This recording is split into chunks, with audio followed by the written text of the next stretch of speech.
Good morning, friends. Welcome to this morning's prayer. Today we read from Isaiah 43 verse 2.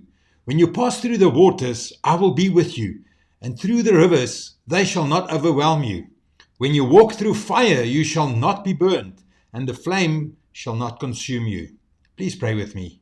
Heavenly Father, thank you for the promise in your word that you are always with me in every circumstance. Strengthen me by the power of the Holy Spirit.